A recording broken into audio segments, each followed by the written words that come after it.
कथी के मंदिलवा कतने मैया कथी के बरिया है कतने मैया कथी के बरिया है मैया है कौने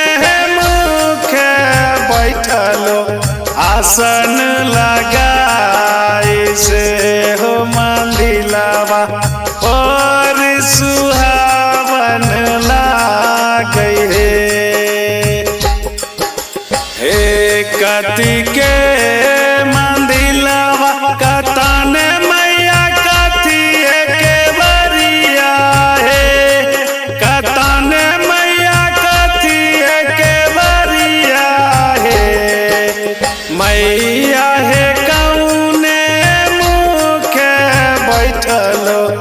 आसन लगाई से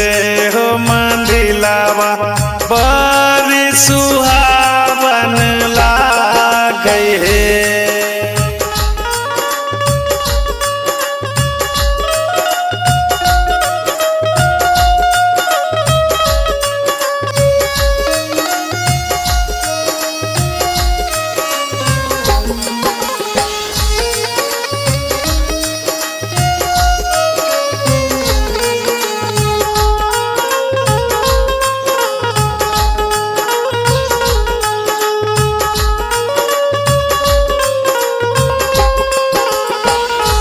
पातल के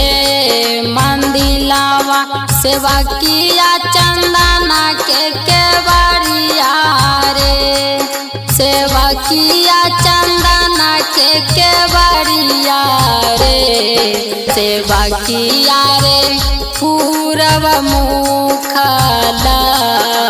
लगैलवा सानिया मंदिल सोहावन लागे रे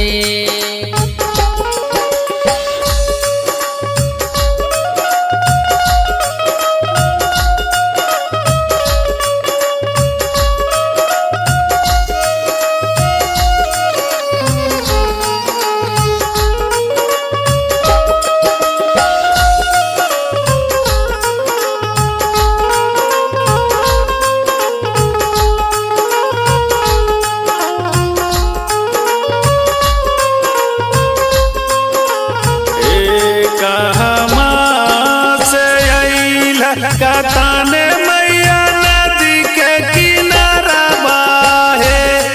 कतने मैया नदी के किनारा बाहे मैया है कौने दिनमा चढ़ै दूधवा के ढारा से मंदिलवा बड़ी सुहावन लागई है मैया है कौने दिनमा चढ़ै दूधवा के ढारा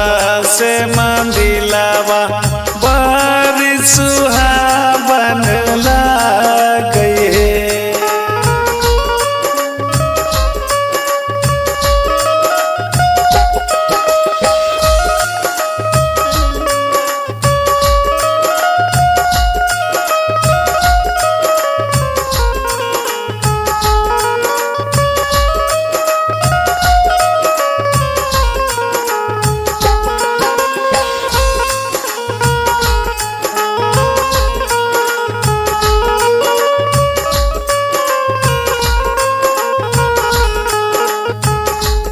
पश्चिमा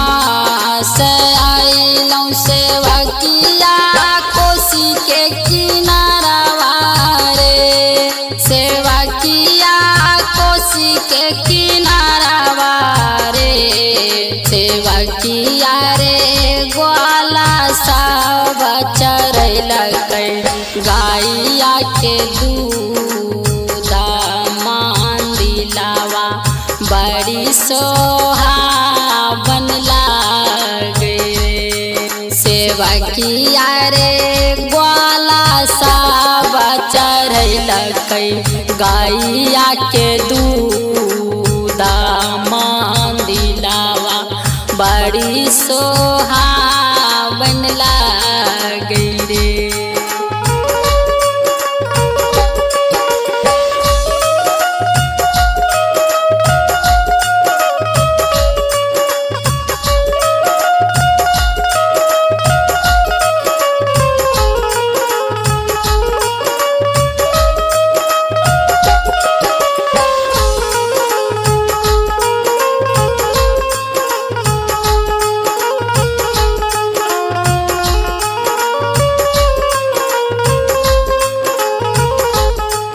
भजन गावे अलिया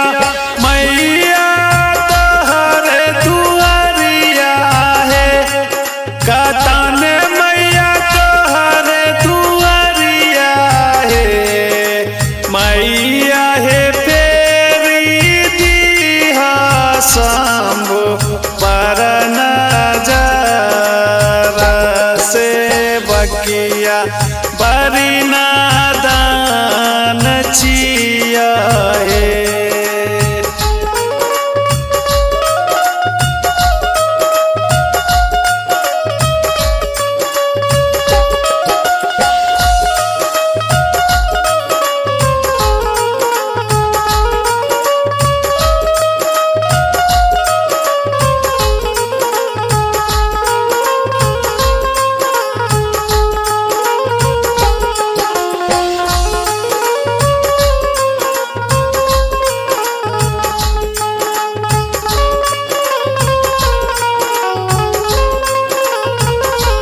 मैया अलिया द्वार देव दूधवा के धार मैया अलिया दुआर देव दूधवा के धार गैया